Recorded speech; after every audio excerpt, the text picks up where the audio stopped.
Queridos míos, mi nombre es Bianca y soy la voz traductora a español del pastor Florin Antoñé, doctor en teología y pastor de la Iglesia Génesis, Londres.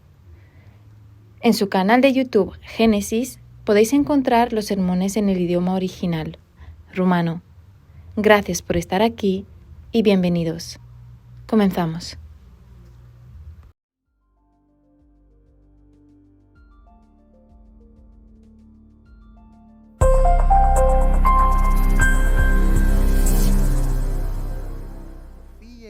Con cada generación que pasa a lo largo de la historia, la calidad biológica e intelectual de las personas baja. Claro que para algunos puede sonar excesivo. Os quiero recordar solo que, de acuerdo con los escritos de los libros históricos, donde incluimos también la Biblia, escritos hace miles de años, la media de vida de los humanos era muy similar a la de hoy en día. A pesar de que hoy tenemos la ayuda de las medicinas modernas y del confort de la tecnología, aquí la lista puede ser muy larga, pero si quitaríamos todas estas ayudas mecánicas, podría ser que no aguantásemos mucho. Las personas se van desgastando constantemente en esta entropía generalizada. ¿Cómo encuadra aquí la Iglesia? Bueno, los profetas y nuestro Señor Jesucristo, junto a sus discípulos, nos han advertido del hecho que en los tiempos finales las cosas se van a degradar y la Iglesia se quedará cara a cara con su peor enemigo. Se llama apostasía o la caída de la fe. Ni siquiera se dará cuenta. De hecho, este será el mayor peligro. De ahí la recomendación de nuestro Señor Jesús de velar. Me gustaría proponeros el siguiente ejercicio imaginativo. Me gustaría que respondieran a una pregunta si pueden, claro. ¿Quiénes de vosotros es perfectamente consciente del instante o el momento exacto en el cual pasó de estar despierto a dormirse? ¿Quiénes de ustedes son plenamente conscientes de eso?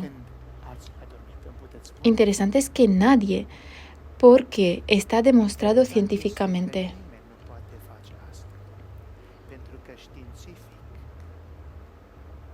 Dormirse precisamente consta en eso. El estado de conciencia se para y eso no se hace de manera gradual, sino instantánea. ¿Os dais cuenta? Nosotros nos dormimos porque nuestro cuerpo deja de luchar contra el estado de cansancio. Hay algunos conductores tercos que, aunque están conscientes del estado de cansancio, se empeñan en conducir. Y de repente llega ese fatídico momento, el cortocircuito, y todo se derrumba. Eso es lo que está pasando con la apostasía de la Iglesia. Aunque las señales son cada vez más fuertes, pero los que deberían tomar medidas no las toman, llegaremos a un punto en el cual la Iglesia de Dios caerá en la apostasía. En otro momento hablaremos también y estudiaremos en un sermón el momento en el cual en el mundo entrará el anticristo y la Iglesia será llevada al cielo. Hasta entonces debemos combatir esta plaga,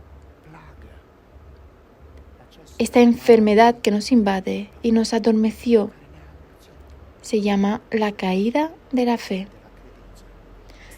Esto es lo que significa apostasía o el adormecimiento de los sentidos. Por eso nuestro Señor Jesús decía velar.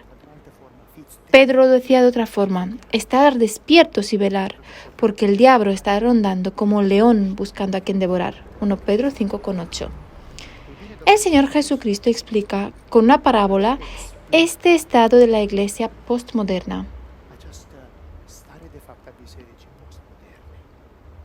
O sea, la mía y la tuya, aquí y ahora.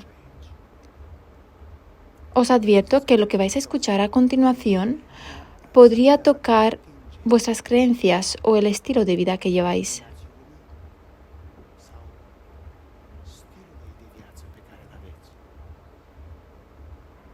Por favor, procurad no juzgadme hasta que no escuchéis hasta el final. Seguid lo que ha hecho el apóstol Pablo. Escuchad todas las cosas y quedaros con lo bueno. A lo mejor os ayuda. Entonces nos dijo el Señor Jesucristo. Continuando el texto de Mateo 25. Cuando Él vendrá, entonces, ¿veis que hay una descripción que se encuadra en un momento preciso en espacio y tiempo? Nuestro Señor Jesús lo sabe, nosotros no. Por eso nos advierte, tened cuidado. Entonces, cuando va a venir el Hijo del Hombre, el reino de los cielos se va a asemejar con 10 vírgenes. Prestad atención a todos estos detalles, porque estos detalles contienen y van a desarrollar ante vosotros la mentalidad de nuestro Señor al completo.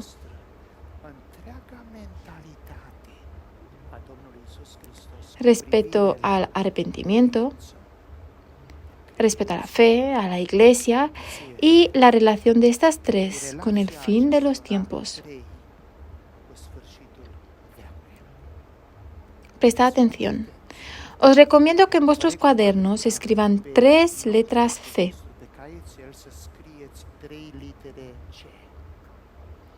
Eso es porque en mi visión teológica hay 3 principios cuales tenéis que tener en cuenta. Tenerlas en la mente cada vez que intentan entender la Biblia. Cada concepto bíblico es constante.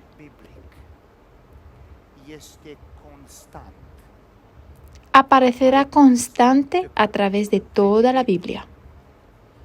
Y siempre significará lo mismo. Entonces será consistente. Y a la vez será continuo. Todos los aspectos que Dios nos presenta en su teología están pasados por estos 3 filtros. Son constantes, consistentes y continuos. En una continuidad y fluidez perfecta.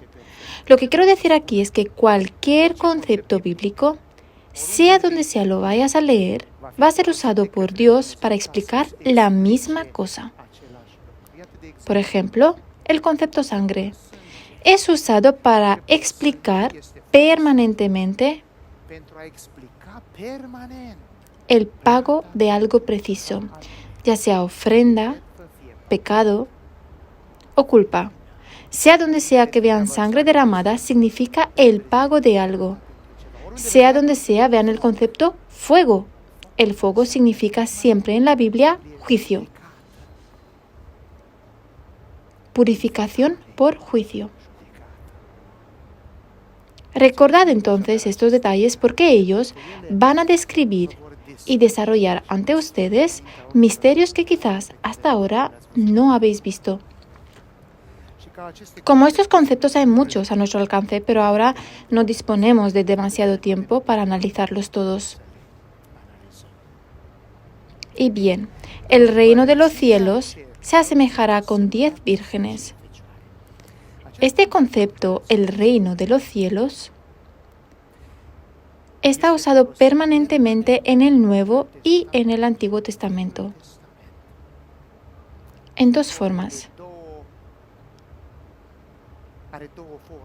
Lo vais a encontrar ya sea como el reino de los cielos o el reino de Dios. De hecho, en el Nuevo Testamento, solo el Evangelio de Mateo usa el concepto reino de los cielos. Por favor, no confundan y considerar que es distinto del reino de Dios. El mismo concepto y los mismos versículos presentados, ya sea en los evangelios de Mateo, Lucas, Juan o Marco, usan el concepto reino de los cielos, en caso de Mateo, o reino de Dios en los otros.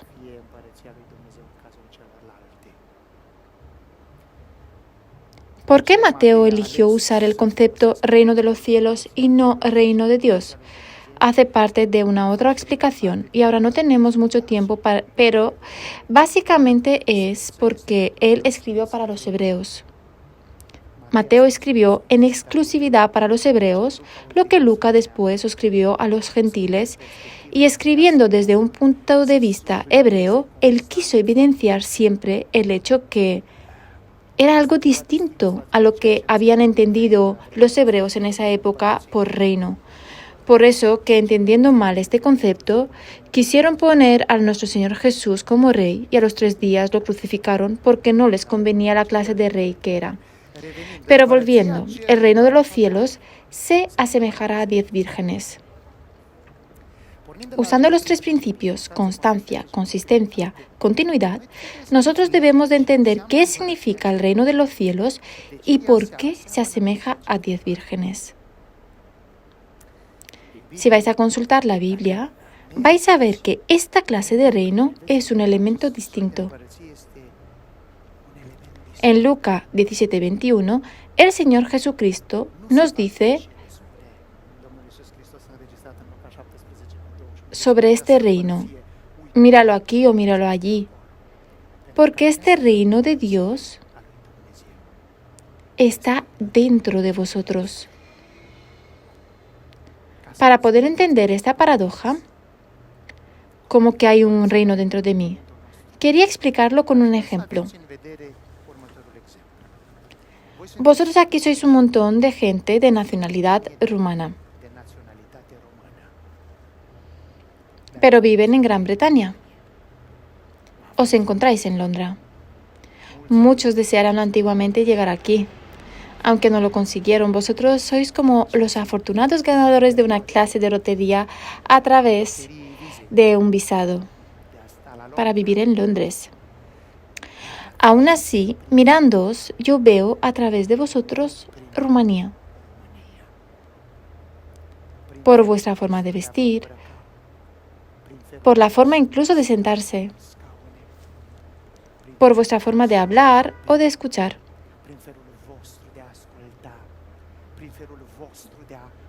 Por vuestra forma de comer o cocinar. No todos los días se encuentras en Londres comida como la nuestra, como puedes encontrar en una casa rumana. Lo que quiero decir simplemente es que Rumanía no es un trozo de tierra como vosotros pensáis. La misma tierra, los mismos minerales, se encuentran en otras partes también. Las fronteras las ponemos las personas, los humanos. Rumanía sois vosotros. Toda la mentalidad, el conocimiento, el idioma, las tradiciones que habéis aprendido y las lleváis con vosotros. En una comparación paralela, sabéis que el pueblo hebreo desapareció del mapa mundial alrededor del año 586 a.C. Nebucadnezzar los esclavizó a todos, y aunque Jerusalén estuvo poblado incluso después por un periodo de tiempo hasta el reino romano, ya no existió como estado independiente. Era o colonia babilona, o mesopersana, o griega, y después romana. Desapareció por completo y se volvió a fundar en 1948. ¿Cómo es posible que hayan podido volver a fundarse? Porque su país estaba en sus mentes y en sus corazones. Rumanía está en vuestros corazones y en vuestras mentes. Se llama mentalidad. Esto es lo que te va a diferenciar siempre de un inglés, un americano o un alemán. Siempre serás rumano porque has nacido y te has criado en la mentalidad de los rumanos. A veces nosotros la llamamos la mentalidad de alambre, un poco como MacGyver. Reconocéis lo que os digo. Esta es una de las mentalidades prácticas de los rumanos, MacGyver, o lo apañamos así también, lo atamos bien con alambre y seguimos. Lo reconocen, ¿verdad? Claro que sí, porque todos los que estáis aquí, como los que estáis online, estáis sonriendo. Esto es lo que el Señor Jesucristo quiere decir aquí. Entonces, ¿qué es el reino de Dios? Su mentalidad. Prestar atención para que entendáis lo que os quiero decir. Básicamente, el reino de Dios significa la iglesia. En Colosenses, Pablo da una muestra de cómo piensa y dice: me alegro de lo que sufro por ustedes y completo en mi cuerpo lo que falta de los sufrimientos de Cristo.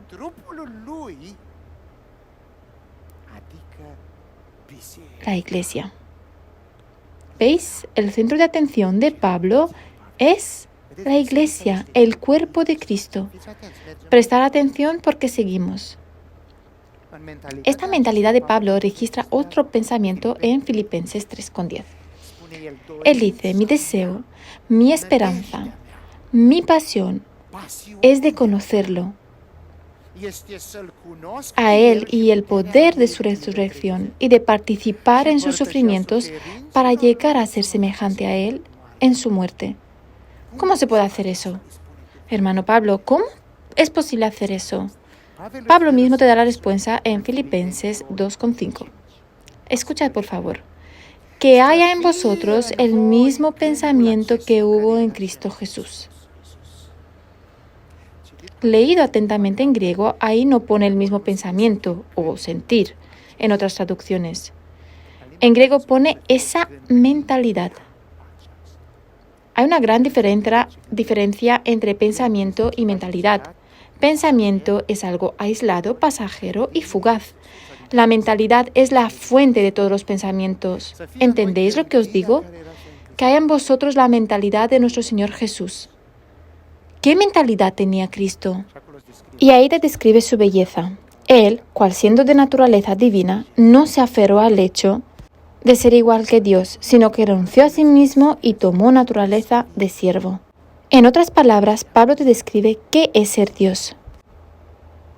Para ser como Dios, tú tienes que absorber, empaparte de su mentalidad. De hecho, cuando el Señor Jesucristo le dijo al joven maestro de la ley lo siguiente: en verdad te digo que el reino de Dios no está lejos de ti, estás muy cerca. Se refería al hecho que este reino estará en su mente, como mentalidad y como forma de actuar. La iglesia, queridos míos, no es otra cosa que la manifestación práctica de la mentalidad, la forma de pensar de Dios. También se llama el cuerpo de Cristo, vuestra mentalidad. Entonces, el reino de los cielos, en los tiempos finales, cuando vendrá el Hijo del Hombre como un ladrón, se asemejará con 10 vírgenes. Prestad atención a lo que os digo ahora. Hemos dicho que el reino de Dios y su mentalidad es la manifestación, la expresión en el mundo de la mentalidad de Dios, o sea, la puesta en práctica. Esto ya debería ser una lección para todos. ¿Por qué estás ahora en la iglesia?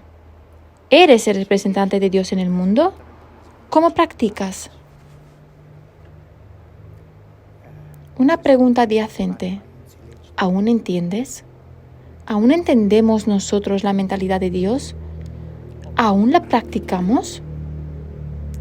Poneos esa pregunta. ¿Veis que se asemeja a 10 vírgenes? Hemos dicho que cualquier concepto bíblico va a tener que ser pasado por los 3 filtros: constancia, consistencia y continuidad. Que Dios os bendiga. ¿Tenemos este concepto vírgenes en la Biblia? Sí, por supuesto que sí. Lo encontramos en varios sitios. Uno de los más bonitos expresados por Pablo es que la Iglesia es comparada o identificada con la esposa de Cristo, una esposa pura, en original virgen, sin pecado.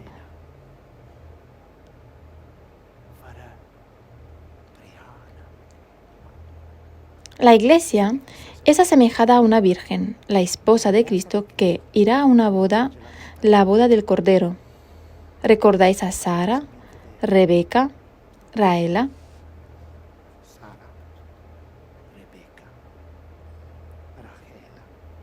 Mirad la descripción de ellas y la forma en la cual Dios identifica su propia labor con estas mujeres. Aquí, sin embargo, tenemos 10 vírgenes.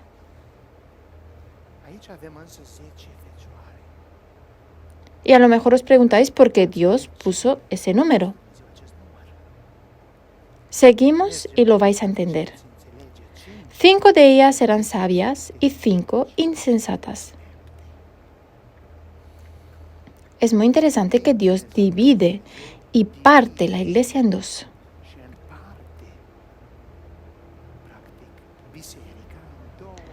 En dos segmentos iguales, la sensatez y la insensatez. ¿Recordáis que hoy hemos empezado la noche bajo la égida de las investigaciones científicas modernas? Estas investigaciones trajeron al mundo el concepto sintético.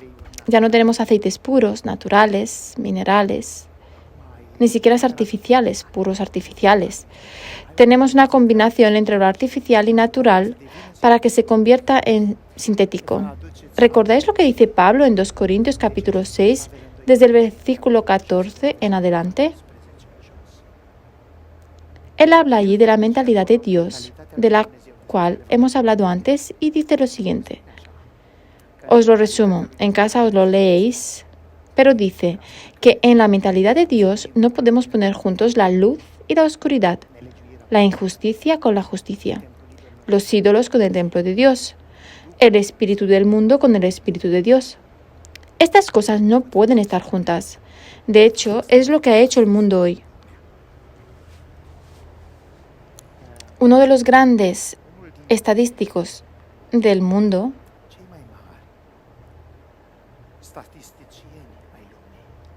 Barna dejó grabada la siguiente expresión en el análisis que hizo de la Iglesia y dijo algo así.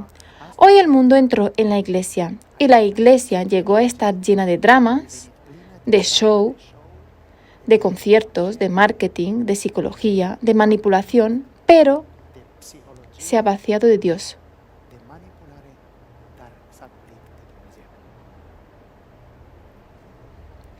Lo que Pablo intenta que se mantuviese diferenciado era la luz versus la oscuridad, el mundo versus la Iglesia, el templo de los ídolos versus el templo de Dios. De alguna forma, por no estar pendientes, los hemos puesto juntos y hemos llegado a transformar la Iglesia en una Iglesia sintética, de tal manera que ahora la Iglesia va mano a mano con el mundo.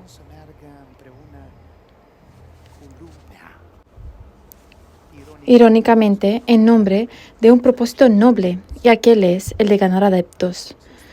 Pero lo hace usando las estrategias equivocadas. Hacer la obra de Dios, pero con las herramientas de los hombres. Acordaos de Uza. ¿Y cómo fue quemado instantáneo porque tocó el arca? Aunque él no tenía permiso para tocarlo. Quizás quiso hacer un buen acto, o eso habrá pensado él. Hoy vivimos un pragmatismo religioso inimaginable hace unos años. Ahora hay mega iglesias como las de Estados Unidos, que tienen más de 25.000 miembros en su iglesia. Nuestro Señor Jesús quizás se habría puesto un poco celoso, esto lo digo con las comillas. correspondientes, por supuesto, porque él siendo Dios no tuvo tanto alcance. Quizás centenares lo siguieron. No os engañéis solos. No importa el número, sino la calidad. De hecho, el Señor Jesucristo registra en Juan capítulo 2, versículos 23, 24 y 25, y dice que aunque venían a Él con millares, porque venían los milagros que Él hacía, traía gente, Él no les creía. En fin, seguimos. Vivimos en una época en la cual las estrategias de marketing han invadido las iglesias y las personas que están bien preparadas en marketing saben aprovecharse muy bien de vuestras necesidades primarias. La iglesia se ha llenado de sexualidad enmascarada y ni siquiera os disteis cuenta. ¿No os parece extraño que la tendencia actual en la iglesia de la diáspora, por lo menos, especialmente entre los jóvenes, es cómo encontrar pareja?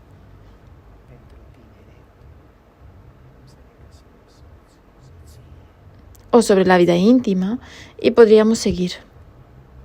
¿No os parece extraño que sea lo que más atrae? Esto es porque hay gente detrás de todo esto, gente que crea cosas y saben cómo atraeros. ¿Sabéis por qué? Lo ha explicado Thomas Flow. Se pronuncia love porque su raíz es hebrea. Es un investigador hebreo. Él dijo que todas las necesidades humanas están dispuestas como una pirámide. En la base estará siempre la sexualidad, el hambre y la sed. Solo después estará la necesidad de seguridad. Y arriba del todo estará la necesidad de autoidentificarse no solo con los demás, también del crecimiento en conocimientos. Él dice también algo muy interesante y es que no puedes llegar arriba hasta que no has cumplido tus necesidades básicas. Por eso, la gente entendida, esa gente que sabe qué hace, sabe que no puedes avanzar hacia la punta de la pirámide hasta que nos dan migajas de estas baratas. Pero en fin. Habéis escuchado seguramente sobre el movimiento de la emancipación de la mujer. Aunque son elementos claros y por favor no piensen que soy un misógino, el hombre y la mujer tienen derechos iguales. La mujer y el hombre intelectualmente son iguales. La mujer y el hombre espiritualmente son iguales. La mujer y el hombre tienen los mismos derechos para la salvación. La Biblia no hace diferencia entre ellos y no pone límites. No le permite a la mujer hablar, predicar, por otras razones. Quizás os explicaré en otra ocasión. Hoy los humanos son rebeldes y luchan contra los principios de Dios.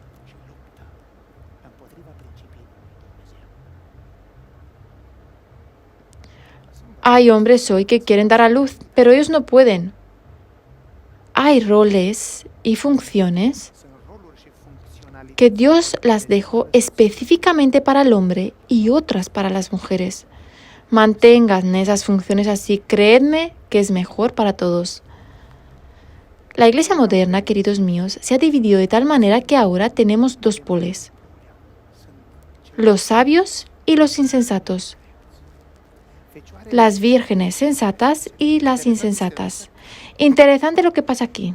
Prestad atención. ¿En qué consiste la sabiduría y la insensatez? Muchos de vosotros considera que es cuánto de bien habla el sacerdote o el pastor. Prestad atención a lo que os digo. Las insensatas, cuando cogieron las lámparas, no cogieron el aceite. Y las sensatas cogieron las lámparas y los recipientes con aceite.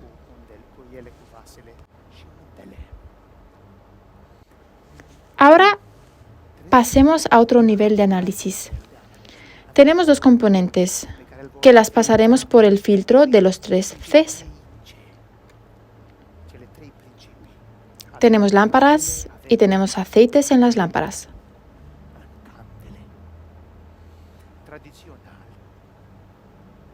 Tradicionalmente se dice que el aceite representa el Espíritu Santo. Tengo una sorpresa para ustedes, especialmente para los que vienen desde los movimientos carismáticos. Las cosas son mucho más complejas que esto. Para que entendáis por qué allí hay algo mucho más complejo que todo esto, tenéis que entender qué es la lámpara. En el Salmo 119 encontramos un versículo en el cual vemos cómo mantenía el joven recto y limpio su camino, guiándose por... ¿Alguien se sabe ese versículo? Por su palabra, y tu palabra, sigue el texto, es una lámpara para mis pies, una luz en mi sendero. Entonces, ¿quiénes son las lámparas?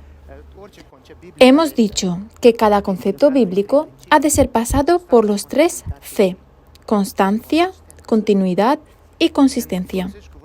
Cuando usas la palabra lámpara, ¿qué representa? La palabra de Dios. Podéis leer Apocalipsis y ahí vais a ver lo primero que ve Juan en su visión. Son 7 lámparas, cada una de ellas asignadas a las 7 iglesias de Apocalipsis. Y allí se nos dice que en ellas mismas contenían cada uno un espíritu de Dios. Pero prestad atención y no lleguen a conclusiones equivocadas. La lámpara es entonces la palabra de Dios. Espera un poco, entonces todas tenían la palabra de Dios. Las vírgenes tenían la palabra de Dios. El problema es que las sabias tenían algo más en esas lámparas, en la palabra de Dios. Muchos dicen que aquí se trata del Espíritu Santo, que el aceite representa el Espíritu Santo.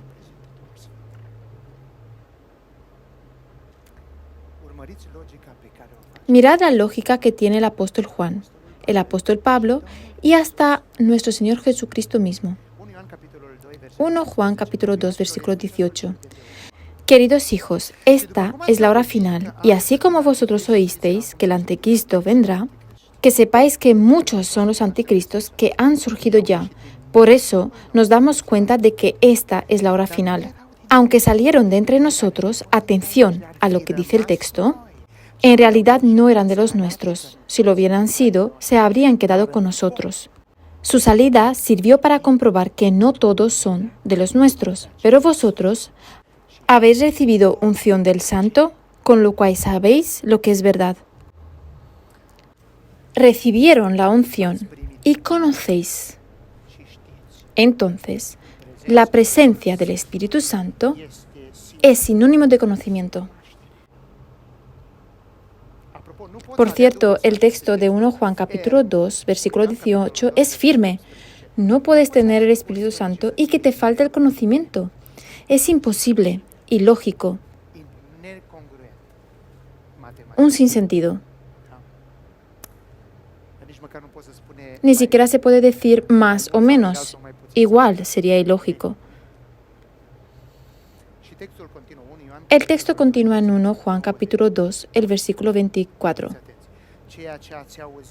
Permanezca en vosotros lo que habéis oído desde el principio, porque si se queda en vosotros lo que escucharon, entonces así permaneceréis en el Hijo y en el Padre.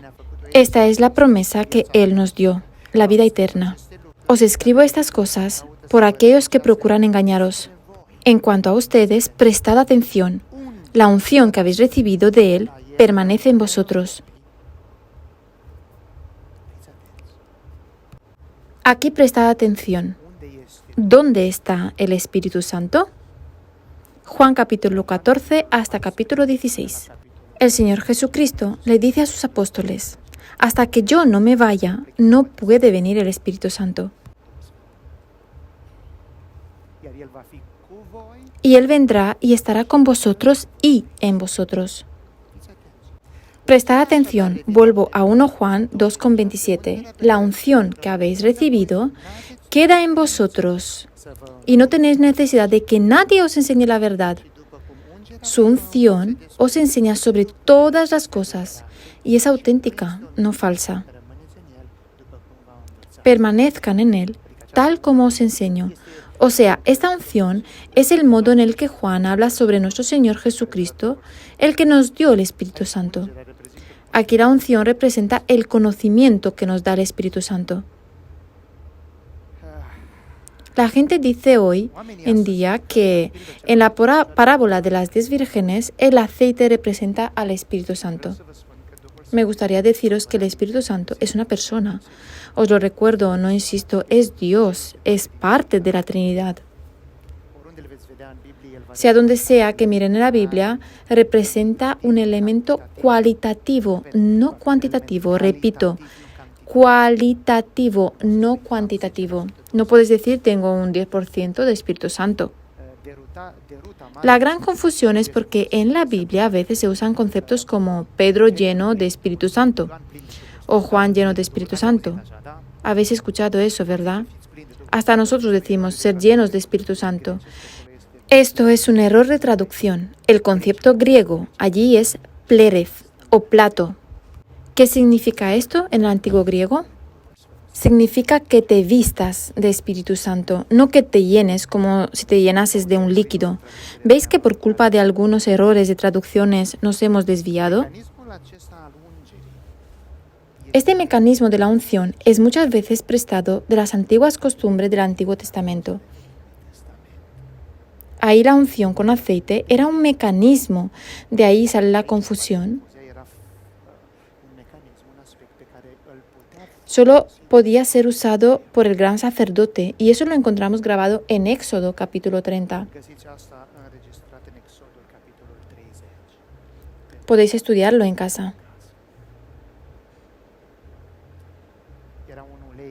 Era un aceite específico que se usaba exclusivamente para nombrar sacerdotes y reyes. Interesante es que en Éxodo 30:32, atención a los que queréis usarlo, eso es asunto vuestro. Yo no estoy aquí para prohibiros nada, yo no soy Dios, soy un humilde hombre, un maestro que intenta enseñaros. De vosotros depende qué es lo que vais a aplicar en vuestras vidas. Éxodo 30:32. Que no se use para ungir a ninguna otra persona, ni deberán preparar una mezcla igual, porque es un aceite sagrado. Cualquiera que se hará un aceite como este, o unja a otros, será eliminado de su pueblo. ¿Entendéis la implicación de aquí? Bueno, podrían decir, en la Biblia hay algunos versículos donde se nos dice que unjamos a otros con aceite.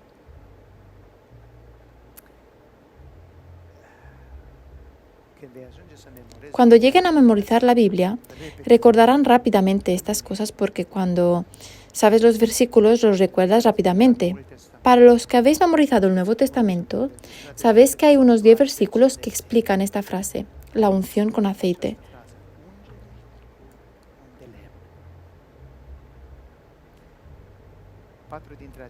Cuatro de ellas están aquí. Aceite en la lámpara. Este concepto aceite está en 10 versículos en el Nuevo Testamento. 4 de ellos están en Mateo 25. 2 de ellos en Lucas y se refieren a la parábola del buen samaritano.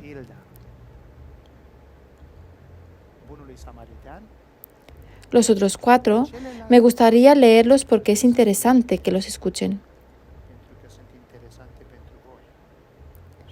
Y es bueno que lo reciban. Marcos 6:13. Muchos sacaban los demonios, ungían con aceite a los enfermos. Tengan cuidado, aquí el aceite se utiliza para curación. Marcos 14. De María Magdalena derramó la unción, el aceite, sobre la cabeza del Señor Jesús, y el Señor Jesucristo da una respuesta a los que han renegado sobre esto y ha dicho: ella me ha ungido el cuerpo de antemano para el entierro. Entonces tenemos en el primer versículo aceite usado para curar, en el segundo aceite usado para embalsamar. En Santiago 5,14 comienza con la pregunta: ¿alguno de ustedes está enfermo? Oren por él después de que lo unjan con aceite y será sanado. Tenemos otra vez la relación con la curación, pero también con la oración esta vez. En Hebreos 1,8 cita el texto del Salmo 45, un salmo de Core, que dice así: tu Dios te ungió con un aceite de alegría más que a todos tus compañeros. Por favor, vea la relación de estas unciones. Todas parten del principio de la curación. Pero pocos saben que no tienen correspondencia en la vida del Señor Jesús. Tampoco en la de los apóstoles. El Señor Jesús no se identifica en ninguna parte con el aceite, ni Pablo, ni los apóstoles.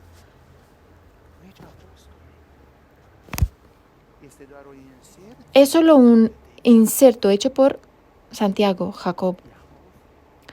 Jacob o Santiago, depende de la traducción, es el obispo de Jerusalén.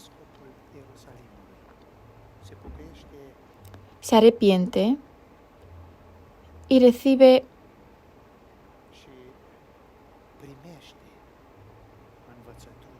enseñanza del Señor Jesucristo, pero históricamente había recibido enseñanza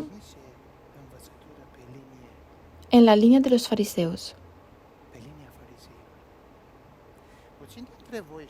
Pocos de ustedes saben, y aquí necesitan un poco de investigación histórica, que en la época de Jesucristo habían 2 libros de medicina. Pueden encontrarlos con el nombre de Sefer Re-Furot y Sefer Ben Sira.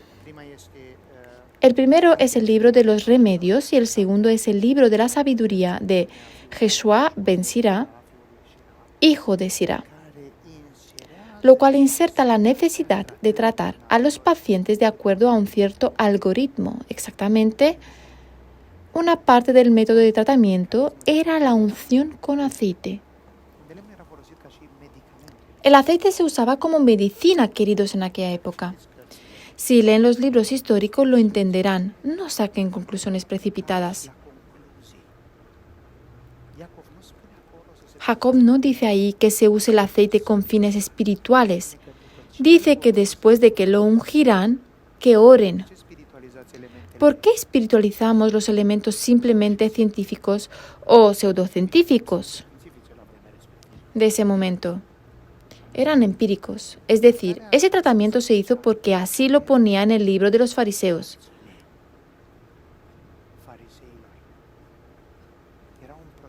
Era un protocolo para tratar a los enfermos. Repito, leer en casa, Sefer Re-Fot y Sefer Sira. Así es como se encuentra al leerlos. El hecho de que Jacob mencione este aspecto se debe a que era una práctica médica en estos tiempos. De hecho, te dice, no caigas en el fanatismo religioso. Si alguien se enfermó, no lo lleves al médico. Ora y quédate ahí a ver si se cura. No, te dice, dale las medicinas y luego ora. No los separa. Hay fanáticos, pero ninguno de ellos lo ha logrado, al menos que yo sepa. No escuché a nadie bañado en aceite que recobró la vista aunque haya nacido ciego.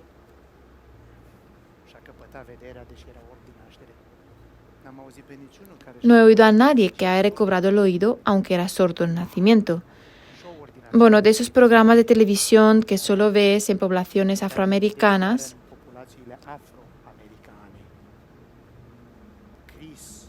Chris, Benny Hinn y otros payasos.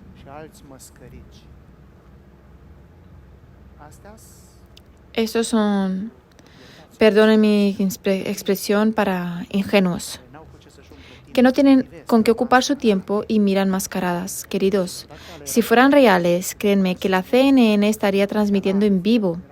Habría cola allí. Todos estaban sanando. ¿Sabéis cómo sana ese tal Chris? Todos los días al mismo. Son actores pagados. No seáis ingenuos, no sean de mente estrecha. No os dejéis llevar. De hecho, esto es lo que intentan los movimientos ultracarismáticos decirte. Escucharás frases como: ¿quieres ir a una iglesia donde puedas adorar a tu antojo? Alguien me dijo, me envió un mensaje en Facebook. Un pastor está como a 100 metros de nosotros. Me envió un mensaje diciendo: si en tu iglesia el pastor no te deja cantar lo suficiente, ven a nuestra iglesia. Canta una canción extra y así tendrás más bono en el cielo. Vayan todos y canten si quieren. El papel de la iglesia no es sacar a Mozart de ti, sino enseñarte la Biblia y atraer a la gente de fuera, no intercambiar creyentes de una iglesia a otra. Los cristianos en Londres se mudan de una iglesia a otra como una tienda gitana. Perdone mi expresión impopular, pero es algo así. Debido a que se han equivocado en el tema del aceite, muchos creen que se trata del Espíritu Santo. No es tan simple. El Espíritu Santo tiene una obra mucho más compleja. En la palabra de Dios, el aceite se identifica como la manifestación. Ojo, es aceite de oliva, entonces es la manifestación, la savia, el fruto del olivo. ¿Sabes quién es el olivo en la Biblia? Lea Romanos 10 y Romanos 11. ¿Fuiste injertado en la raíz de quién? Vosotros los gentiles, rumanos y más naciones, estáis injertados en la raíz del olivo. Pero no os engañéis, Pablo nos dice que no vosotros sostenéis la raíz, sino que la raíz os sostiene a vosotros. Si no das frutos, serás cortado. ¿Qué significa el fruto? El fruto del olivo, el aceite de oliva, es sinónimo de fe. Poner la fe en práctica. Presten atención a lo que os digo. La fe es imposible sin el Espíritu Santo. No resuman el Espíritu Santo solo al aceite. El Espíritu Santo hace solo el trabajo ahí, nosotros ayunamos y todo lo demás. El Espíritu Santo obra a través de nosotros. Tenemos fe a través del Espíritu Santo.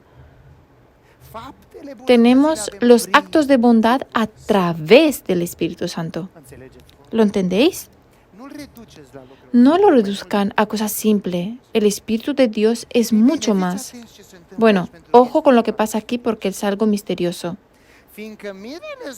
Debido a que el novio estaba demorando, ¿quién se durmió? Todas. Tengan cuidado, se durmieron todas.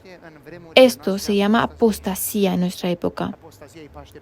La apostasía los afecta a todos. No te creas que si tienes doxa o la Biblia en mente, si fueras como Einstein, en términos de la Biblia,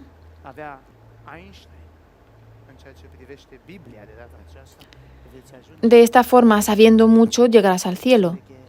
No, tienes que estar alerta. Cuidado que en los últimos tiempos todos se han quedado dormidos, sensatos y necios. Todos. La iglesia pasará por un proceso de adormecimiento, pero tengan cuidado con lo que pasó. A medianoche se escuchó un grito. Aquí está el novio. Salgan al encuentro. Prestar atención. Entonces os dije, aquí no se trata del mundo. La iglesia, o vamos a decirlo de otra forma, las insensatas y las sabias son la iglesia, aunque se durmieron. Se durmieron, sí, pero se han despertado. El Señor ha venido para irnos a casa. Entonces, todas esas vírgenes se levantaron y prepararon sus lámparas. Las insensatas dijeron a las sabias, «Dadnos de vuestro aceite, porque se nos están apagando las lámparas». Respondieron las sabias diciéndoles, no, no vaya a ser que nos quedemos nosotras también sin. Mejor vayan a los que venden aceite y compren. ¿Recuerdan lo que dije que era el aceite? Fe. Bueno, si hubiera sido el Espíritu Santo, hubiéramos resumido el Espíritu Santo en algo cuantitativo y limitado. Bueno, si te doy el Espíritu Santo que Dios me ha dado, me quedaré sin él. ¿Así se comportaron los apóstoles?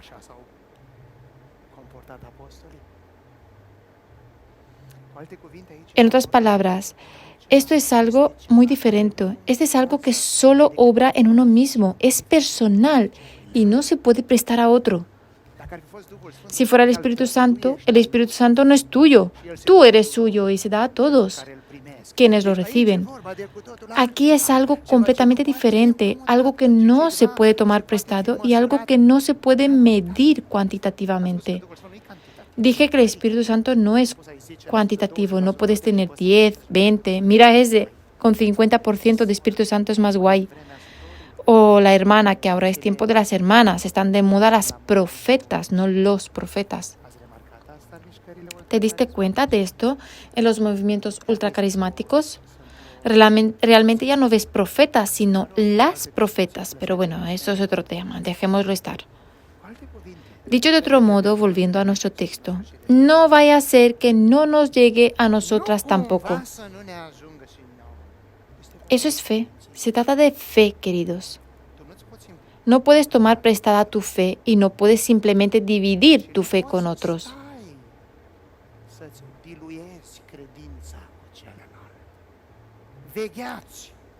Vigilad, guardad bien lo que habéis recibido.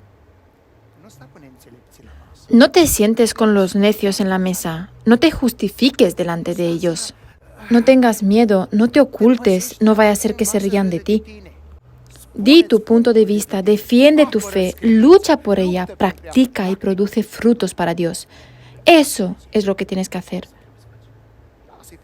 Deja en paz a los necios, que llegará el momento en que huirán todos como ardillas, para buscar ellos también la fe. Pero tengan cuidado a dónde van.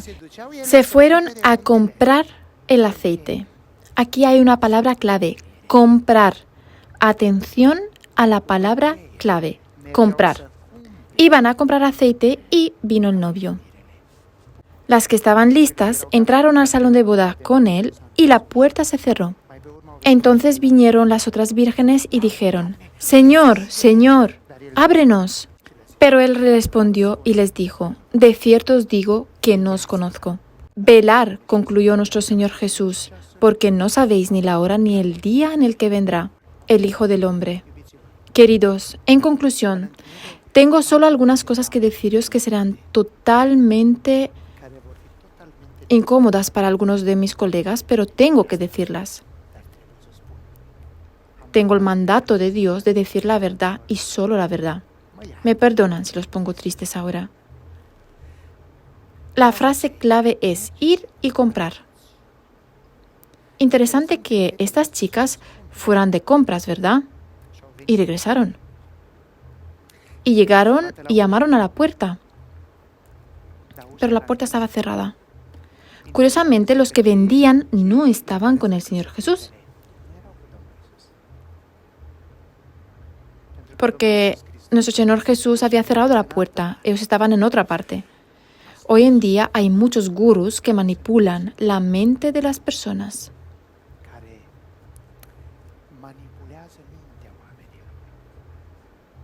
Ellos se elevan a niveles superiores y vendrán a decirles que están ungidos por Dios con grandes poderes. Y si quieres, por una tarifa muy bajita, poco notable, así solo para el mantenimiento personal, una pequeña donación, también tú recibirás el Espíritu Santo, la unción.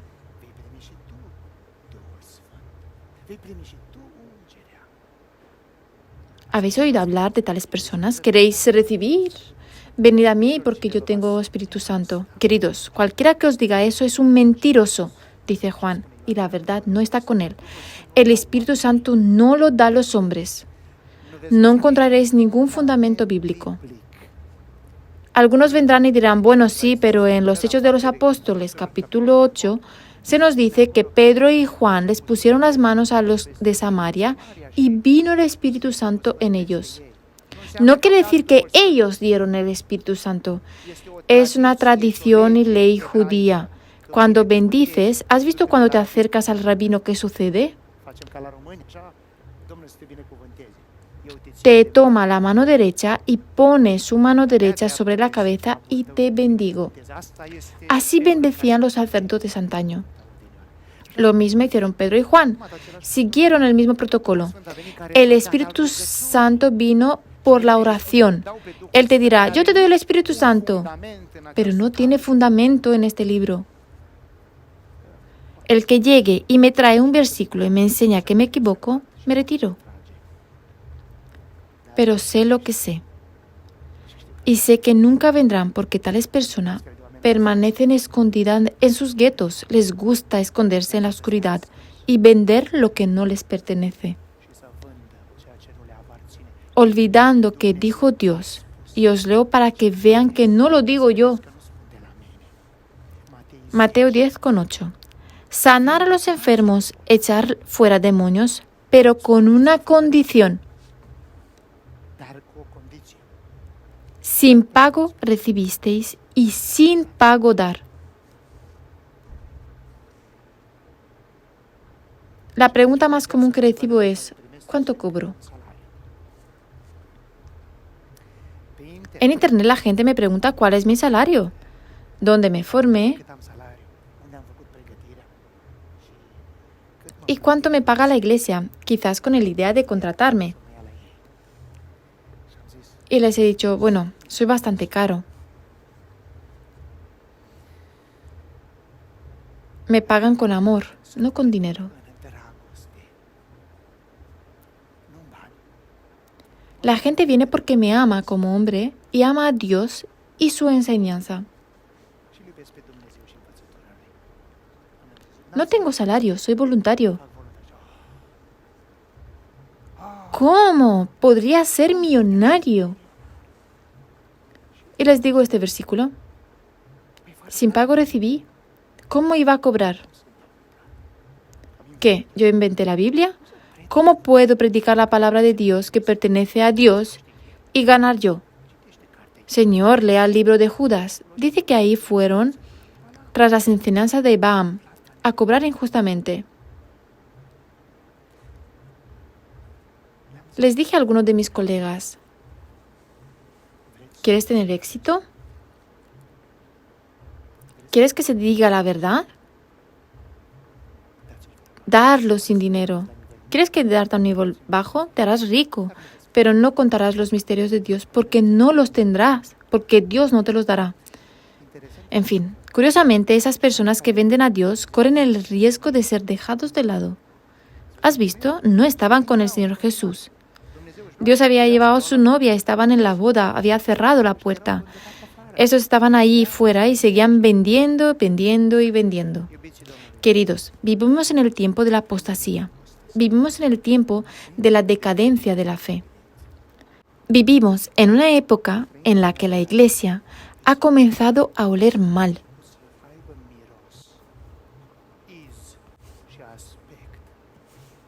Huele mal y barato. Imitamos al mundo y convertimos el escenario en unas discotecas.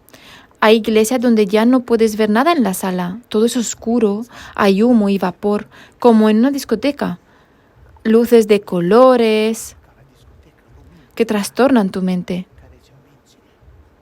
No te molestes más. Nunca harás de la iglesia una discoteca. Deja a la gente, si quiere ir a la discoteca, que acuda a profesionales, a los que saben cómo se hace. Los de las discotecas saben cómo hacerlo, son profesionales. Hay otras iglesias que se han convertido en conciertos extraños y baratos. Señores, si el pueblo quiere ir a ver un concierto, que vayan a la filarmónica, a ver un concierto. La iglesia es para enseñarle a la gente la Biblia. Dejar de vender porque les puede salir muy caro. Recuérdenlo, lo digo como amigo. Es posible que paguen tantísimo a ti mismo y a tu vida eterna. Valoren más que eso. Sé honesto con Dios y recibirás sus misterios. Es hora de la apostasía. Es hora en la que nos dormimos. Velar y guardar la palabra de Dios. Aprende a tener hambre de la verdad y la verdad te hará libre.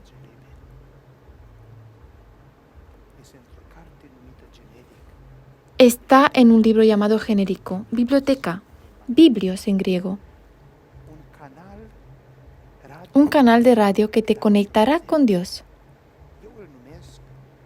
Yo lo llamo 6640. 6640. Esta es la frecuencia de Dios. 66 libros en una colección escrita por unos 40 reporteros que lo grabaron de una fuente llamada Dios. Conéctate con ella y estarás entre las vírgenes sabias. Gracias, Padre, por bendecirme, a mí y a mis queridos. Gracias, Señor Jesús. Gracias, Espíritu Santo, por revelarnos la verdad y amarnos. Amén.